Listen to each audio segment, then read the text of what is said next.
We have to distinguish between force and violence. So I've seen a lot of videos, and I'm seeing a lot of videos online recently where people are talking about how governments always try to dissuade people from violence and from engaging in violence because they try to make people believe that violence is not the answer. It's not nothing good ever comes of violence. And I see these people making these videos on Instagram that try to argue against this sort of statement where they say that, oh no, these governments are trying to make you believe, they're trying to make people believe that violence isn't the answer, when all of these wonderful things, like all of these revolutions have happened. The only time that we have progress is when there's violence that does happen. Well, I am making this video in order to try to allay some of the confusion that it seems like a lot of people have with regards to the difference between force and violence.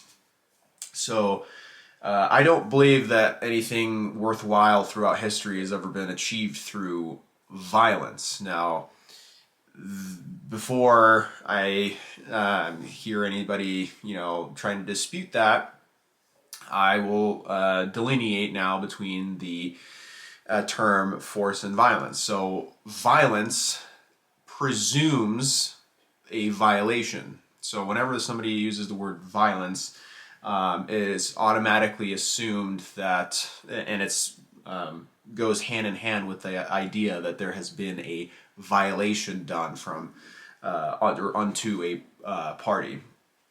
Whereas when somebody uses the term force, when force is used in a scenario, the that sort of connotation, that sort of negative connotation that there's been a violation is no longer there.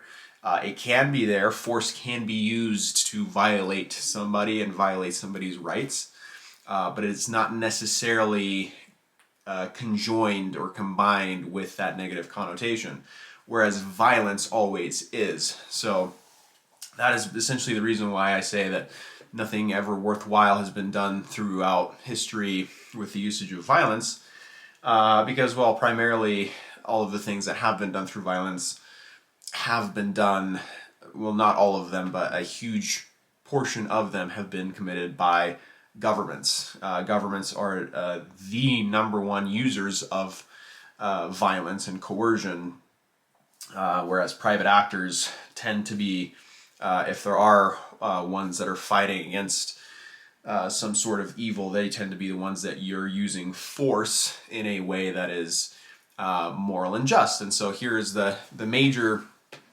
difference that we come to find out is that if we are to use the words in their correct meaning, we can never say that the usage of violence is ever moral, whereas we can say that the usage of force can be used in a moral way. For example, if you're walking down the street and you're an innocent person, and all of a sudden you get surrounded by a bunch of evildoers, a bunch of people that are trying to rob you of your property and or use violence against you to harm you.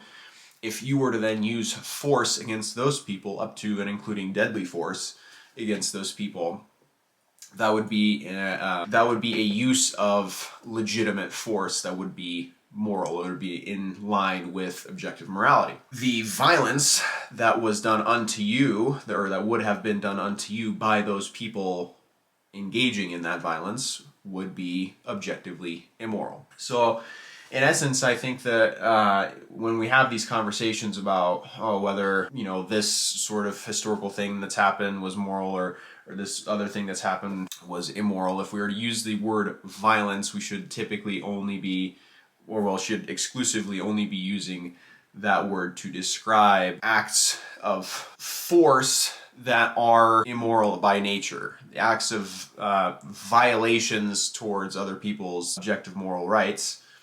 Whereas if we are to describe acts of force that are done in a moral way, we should only use force to describe those things. If we're to say, for example, if we were to describe the American Revolution, we would say that that is an act of objectively moral force and not violence. And I think that would go a long way to benefit the sort of idea that, you know, there's a difference between force and violence, because there genuinely is. And whenever people say that, you know, nothing ever changes unless there's violence, or violence is the only way anything ever changes, it falls right into the trap, knowingly or unknowingly, that government actually does want people to fall into. Because if you are to be somebody who is advocating for violence to be done, that in essence gives government, or the powers that should not be, the essential requisite excuse to bolster their immoral violence that they impose onto other people by saying, oh, look at these violent extremists, look at these domestic, you know what word I was about to use there, look at those people, they are the problem, they are advocating for violence, and they should be squashed, they should be controlled, they should be disarmed, and they should be made an example of. I think it's actually very important that people distinguish between the two terms for that very reason, because if you are willy-nilly advocating for violence and not the objective use of moral force in the defense of objective morality and the moral objective natural rights that people have, you fall right into the trap of the controllers. So that's what I had to say about that.